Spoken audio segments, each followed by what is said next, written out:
What would happen if God asked you to run for political office? That's right, you. With all your failures and shortcomings, with all your insecurities, with everything you know about yourself, how would you respond if he said, "It's time"? That's the question I'm going to ask tonight's guest, a wife, a mother, a lawmaker, and most importantly, a follower of Jesus. How did she know when to say yes, and what can we learn from her story?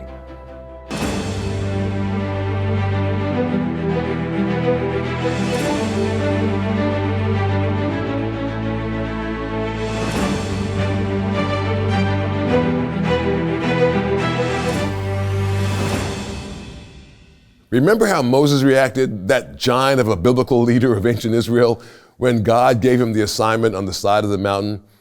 There was a voice, an unmistakable confirmation, the burning bush. You and I don't get that too often, do we? But if you've been following and trusting God for as long as I have, you begin to realize when he's asking you to do something, and you'd better not hesitate when that assignment comes.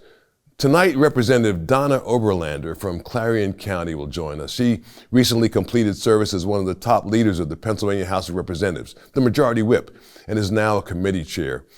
Those who know Donna, who doesn't like to talk about herself, say she's conviction-driven, straightforward, and doesn't play games. In a world like politics, where those aren't always considered virtues, it can make for hard choices in difficult days. But Donna's up to the task. Donna, welcome to State of Independence. Thank you, Joe. It's a delight to have you with us. Wish we could be in person. I know you're in Harrisburg today, but we have viewers in Maryland and Delaware and New Jersey and other places around the country. People follow us on YouTube, of course, and they're scattered around the country and in some other countries around the world. I've been there because I've traveled to all 67 counties in Pennsylvania, but tell everybody watching about beautiful Clarion County and who lives there. Is it agricultural? Is it urban? Is it a mixture? Tell us about the people you serve. Well, first and foremost, thank you so much for the invitation to join you. I'm excited about the conversation. And I am in Clarion County. I represent all of Clarion County and the northern part of Armstrong County. And for those of you who are not aware, Clarion County is 60 miles from the Ohio border. It's right along Interstate 80, and we are just about the halfway point between Erie and Pittsburgh. And when you ask me to describe the people that I represent, the first thing that comes to my mind is recent events where we've had individuals who have cancer, who have had an accident, who have had some crisis in their life, and the people who have come out to help them. That's who I serve. That's who I represent. And those are the people who come out to support their community, they care for their community, and they are a family. So it's a beautiful area. Clarion River is running right through Clarion County. We have a good deal of tourism. We have manufacturing. We do have agriculture. We have a university in the center. And so it's just a really great place to live, work, and play. Yeah, what a nice mix of people and opportunities there in Clarion. I wonder if people fish. Do people fish in the Clarion River, or is that something that people wouldn't do? Would they laugh at me in Clarion if I asked that question? No, they would not. They do fish in the Clarion, but they also boat. And then we have the Cook Forest that is bordering our county and part of our county, and they have beautiful streams. We have high quality trout streams, and so we hunt and we fish, and we enjoy outdoor recreation a great deal. Yeah, tell me a little bit about your wonderful family. I know you're married to a Marine, and he's a Christian counselor. Tell me, do you have kids? Tell me about your family. We do have kids. So I am married to my high school sweetheart, and we did marry when he was in the Marine Corps. He is a Christian and he is a counselor, and he just finished his career in the Department of Corrections. So he's seen a lot and he's done a lot, and now he's helping people on a daily basis. We have 2 adult children. We have a daughter who is now in corrections. She's followed in her daddy's footsteps, and she's a corrections counselor, and so she's helping people inside the correctional facilities. And we have a son who is in his 20s as well, and he is a salesman. Very nice, very, very nice. Sounds like a great family, and you're blessed. You're blessed. And what? Now you said you all met in high school as your high school sweetheart. That's a great story, of course. Did you grow up in Clarion? Or did you grow up in Ohio? You're only 60 miles away.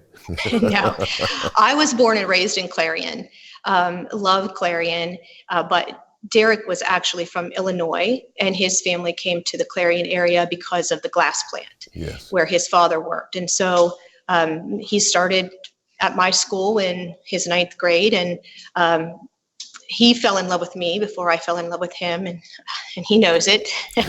But we've been together for a long time, and we really are truly blessed to have each other as partners in this thing called life. Yeah, what a blessing. Tell me about your story. You follow Christ also, as your husband does, which is wonderful. How did you come to follow Christ? Were you just raised in a Christian home and you went to church every Sunday, or was there some event in your life that led you to Christ, or did you just realize that you needed him? Tell us about that.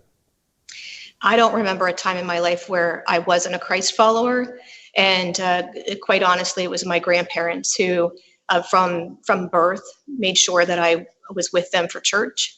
I remember my brothers and I, with my grandparents, attending a Christian concert where somehow, some way, we were not sitting with the adults. I guess back in those days you could do that.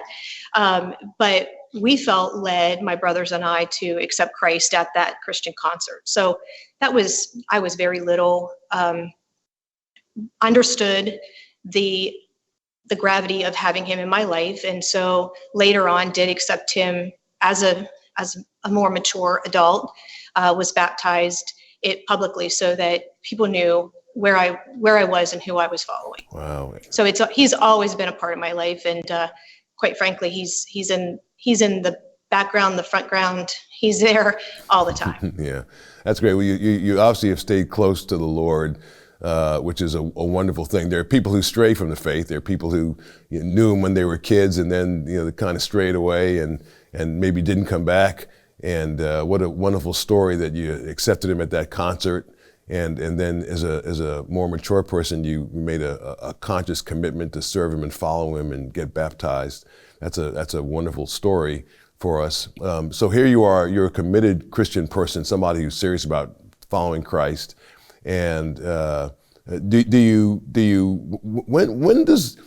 you feel the Lord leading you to public service? In this day and age, we see legislators and on TV. We kind of, for most of us, we hold the people that we elect we put them on a pedestal. We kind of hold them up a bit because we vote for them, and then they represent us, and they go to the state capitol, and they're in that big, marvelous Capitol building, and they vote on these laws. They sometimes work on the laws that we all have to live by. And so we put the people who lead us that way on a bit of a pedestal.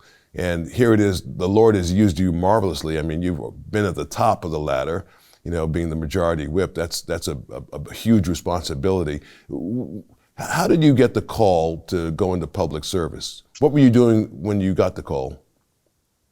So really the call for me to be involved in politics happened well before I actually ran for public office, and I worked for my predecessor. And he was a good Christian man and asked me to be his campaign manager. And quite honestly, at that time, I thought, I'm not even sure what that means. I am a political science graduate, but I hadn't really had a campaign work or being a campaign manager in my mind. How old were you? I was 24, Wow. Almost 25, and had a 1-year-old Tory who was able to pronounce my predecessor's last name at the age of 1. It was McElhatton, for those of you who would be interested. But he saw something in me that I did not realize was there, and asked me to be his campaign manager. Ultimately began to work for the House Republican Campaign Committee for his race. And then it was sometime after that I was actually working for the private sector, and the trade issues became a problem, and that company went out of business. And that weekend I had a female mentor, call me and ask me if I was interested in running for commissioner. At that time I said, I really wasn't thinking about that, but let me take some time over the weekend, talk to my family, talk to some folks that might be able to help me financially and with some support, and let me pray about it. And it was at that time, over that weekend, that we made the decision, and the rest is history. God blessed that opportunity. I was in a 5-way primary. I will never forget. Were you the favorite in that primary when you announced that you'd run? No, I wasn't the favorite, even though I would say that some of the men believed, because I was the only woman in the primary, that I was favored. I did not feel that I was favored. It was more, this is what I'm going to do. This is my job for the next 9 months, and I'm going to make this happen. And so we started hitting the trail. My 2-year-old son at the time, I mean, who can turn away a woman with her 2-year-old son at the door? Although there were some who said, you need to stay home and be a mom. You shouldn't be in politics. But I did feel led to do that. And I will never forget the night that I won, and was sitting in my car in the rain, just thinking, oh, Lord, what have we done? The enormity of the responsibility just hit me like a ton of bricks. But God did bless that. And then in my 5th year as a commissioner, having just won the re-election and took the chairmanship, my predecessor called me and let me know that he was not running, and was I ready to run? And I knew without doubt that it was time. And so that's what I did. Wow. So you went from being a commissioner to being in the state house.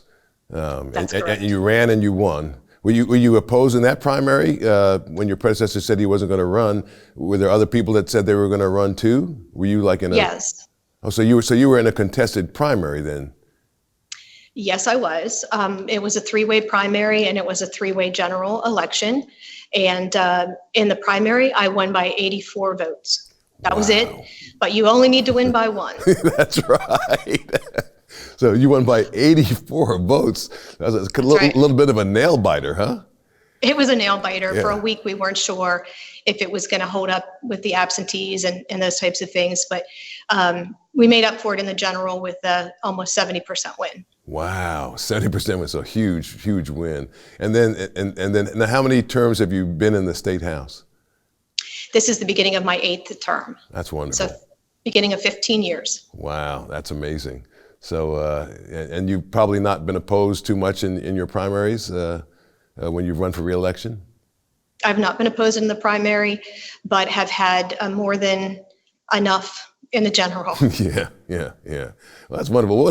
That's a wonderful stamp of approval for the people you serve. To have that kind of a record where you feel God's call to run, to serve. You serve as a county commissioner. You're faithful in that position, and then the folks come to you. The state representative comes to you and says, "Hey, I'm not running, but you'd be terrific for this." And then you run and you win, and here it is. 8 terms later, you're there doing the good work of serving the people, serving your neighbors in Clarion County, and what a blessing. It's hard work too, I'm sure, because you didn't just go to the State House and then become another member of the State House.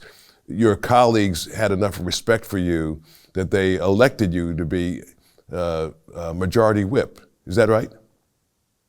Well, that was one of the leadership positions that I held, but I previously was the secretary for 2 terms.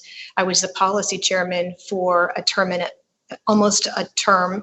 It was actually 1.5 years, and then majority whip for 2.5 years. Yes. Yeah, that's a big responsibility, because you have to work with all the other. Now you aren't just responsible for your own district, but you've got to work with all the people in your party in the Commonwealth. That's a big number, right? How many members? How many members on your side? There were 113 when I was the majority whip, and we are now at 101. Yeah. So that's a lot of work to do that, and also go home to the. Did you live in Clarion and commute to Harrisburg, or how does that work? Yes, in the State House, we do live in our districts, and we spend most of our time in our districts. And I'll speak for myself, I only come to Harrisburg when I need to be in session for the people of my district. So I'm in my district more than I'm here. Yeah. And how long a ride is it between Clarion and Harrisburg? It's about a 3-hour ride. It's approximately 185 miles. And so when I'm here, I'm here for those generally 3 days. And when I'm in the district, I'm in the district. But my district is about an hour and 25 minutes from top to bottom. So Wow. it's about half the ride to Harrisburg. So it is a big job, and representing 65,000 people and their interests and all of the things that we have going on any given day is exciting. It's challenging, and it's a blessing to be able to do it. Do you have like town halls where people have a chance to hear from you, or at least ask you questions, or to raise concerns about items that might be impacting them? Do you go from, because since you don't just have one little area, you've got that huge hour and a half drive between towns. So do people get a chance to see you and talk to you?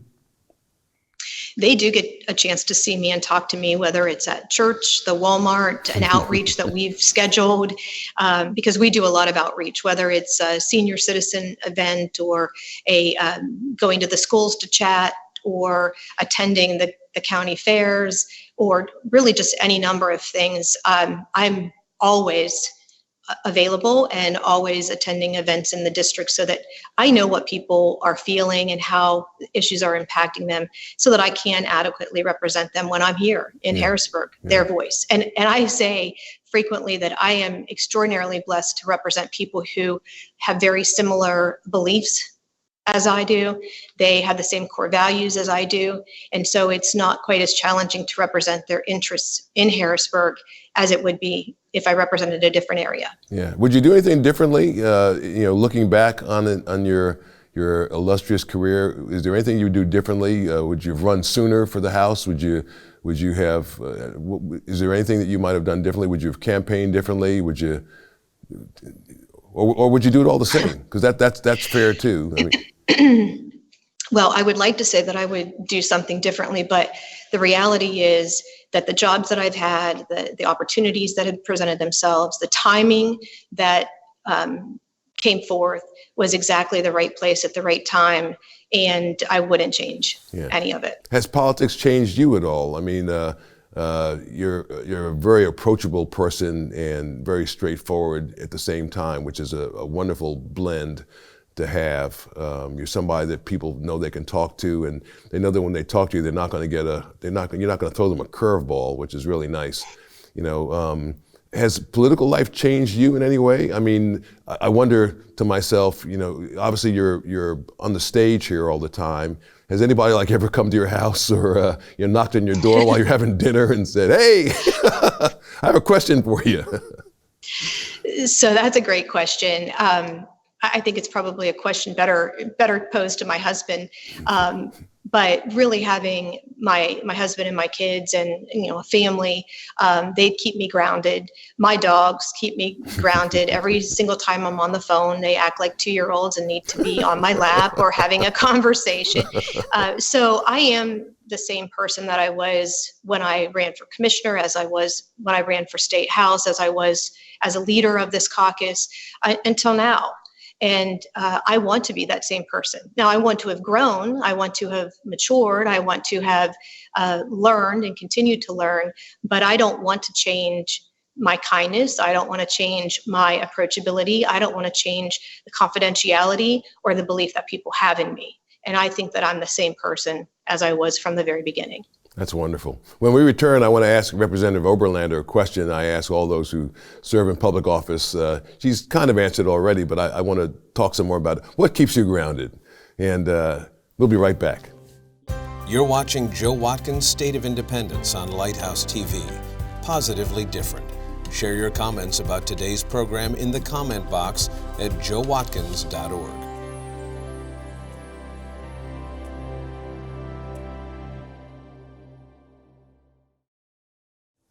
Representative Donna Oberlander and her family are serving their community in Clarion County. That's about 4 hours west of here.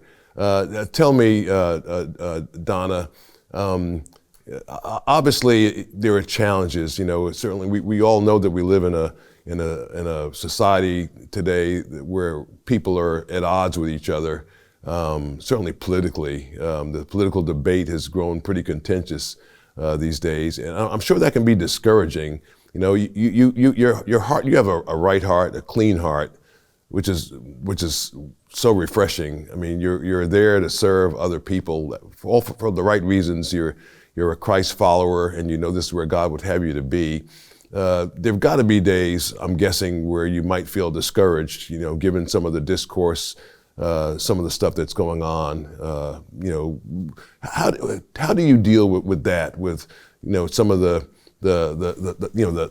butting of heads and the inability sometimes to get both sides to come to the table to talk about how we serve everybody.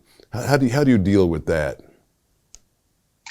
So you are right. It is sometimes challenging, and the discourse is much greater than it was when I first started, at least in my opinion. And maybe it was partially because I wasn't always in the thick of it. But I guess, how do I deal with that? I deal with it through a conversation with like-minded individuals. We're very fortunate here in the Capitol to have Capitol commissions. And so having a chaplain, Jeff Whitebread, as someone who you can go to and talk to, and he offers the prayer and a Bible study. That's a great anchor and a place that you can go and just have that, like, I just need to talk this through. I have concerns. Again, like-minded individuals, daily devotionals is very helpful. And then, quite frankly, God places the right person in your life at that right time where they give you that encouragement. They share something when you're at your lowest. They share what you've done for them, and you think, oh, you know what, I am in the right place, and I need to continue to stay and do the work that is before me. Yeah, we've had Jeff Whitebread on this program, and he did a great job, and he just talked about the work that he does ministering to people who serve, because it's a hard job. It's a hard job. It's a noble job. It's also a hard job. And the people who do this work, like you, are just special people, and we're grateful for you all. There are young women right now who are probably watching this show and who are wondering, maybe I could be like Representative Donna Oberlander. What do you say to a young woman who might be considering a career in politics, maybe running for political office and serving? Is there anything you could say to them that they should know? You mentioned that when you ran in that first, for county commission, and all the other candidates were men in that primary, that must have been something. So what would you say to a young woman who's thinking about running? I would say to them, you absolutely can do it. You can absolutely be like me, and you can be better than me. Quite frankly, you need to involve yourself in your community and do it because you care about it and you love your community, not because you are looking for the next thing or prepping for the step up. People know that, and people can read through that. But if you truly care about your community, get involved. That is a great way to see new opportunity and to grow into those opportunities. Excuse me. But also to continue to build your network and relationships.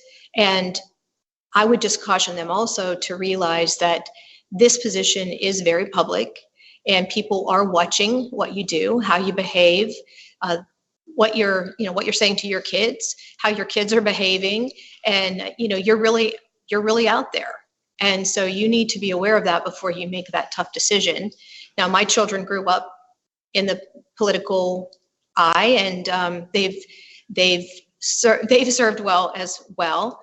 But they will tell you that there were times when I wasn't available, or they have to stand for an hour in the Walmart while I was talking to multiple people about whatever issue or concern. So this is a very public life, and you do have to sacrifice some of that if you decide to make that decision. But you can do it, and you can be blessed by it, and you can serve the good people of your area if you feel inclined.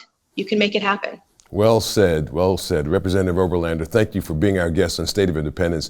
We wish you and your family many, many more years of service to your neighbors in Clarion County. We loved getting to know you better. Thank you. Yeah, we'll be right back. Learn more about Joe Watkins and the mission of this program at joewatkins.net. And tell Joe what you thought about today's program in the comment box.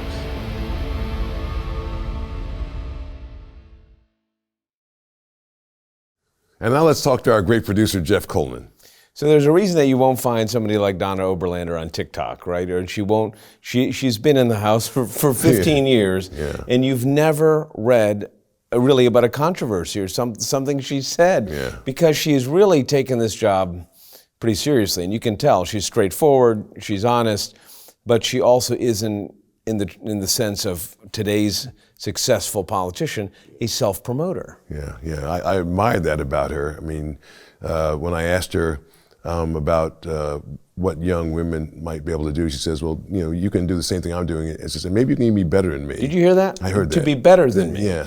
And usually when you hear older politicians give advice, they're always kind of holding back the really good advice because nobody wants to be exceeded in their greatness. But I think you need to have more models of people who are willing to say, okay, one term I'm willing to do a role in leadership. If my role changes and the caucus or the conference decides to go in a different direction, I'll have a new area of responsibility. Kind of the model, the example from President John Quincy Adams, who was president. And then a congressman. And then a congressman. Member of Congress. And then he dies. And I'm not predicting that Representative Oberlander is going to die on the floor of the House, but with his boots on and willing to serve anywhere. So I think, to add to Donna's advice, if you get that prompt or that urge or that calling to go into politics, be willing to do your work without a lot of fanfare and trumpets, and don't always be looking for the next position, and you get that sense from her. It was pretty real. I mean, she said, my kids can tell you that, be prepared to maybe standing around at Walmart for an hour while it's a total loss of privacy. I mean, for people that go into public life, my children have experienced it to some degree. I certainly experienced that as a young legislator, that your life isn't your own. And there was one time, I'll confess, I pulled into a parking spot and somebody else went to that parking spot, and I got a little flustered and a little angry or something, and he goes, "Oh, I know who you are." So you have to watch yourself. And But I liked having her on today. Yeah, me too. She was terrific. Well, maybe God won't ask you to run for office. Maybe it will be something much harder, like walking across the street or the hallway to mend fences, to rebuild a broken relationship. But I think the point of today's show is that whatever it is he asks you to do, say yes. Don't try to guard your bank account or your reputation or your life. Take the risk. Wherever God leads you, he'll be there with you. Thanks, too, for letting me know what you thought of this conversation with a note in the comment box at joewatkins.org. We always appreciate that. From our studios here in Philadelphia, America's first capital, I'm Joe Watkins. For Jeff Coleman and our team at State of Independence, thanks for sharing your time with us. God willing, we'll see you next week. I really enjoyed talking with her. It was good. Do you remember your visit to Clarion County? I do. It's a great place. Well, apparently you didn't fish. Yeah, you're right. I didn't go fishing. That's right. Yeah, Clarion River. Clarion's a cool place. A beautiful, the city of Clarion's really pretty big. Courthouse. Joe Watkins' State of Independence is a production of Lighthouse TV, positively different. Made possible in part because of the support of viewers like you.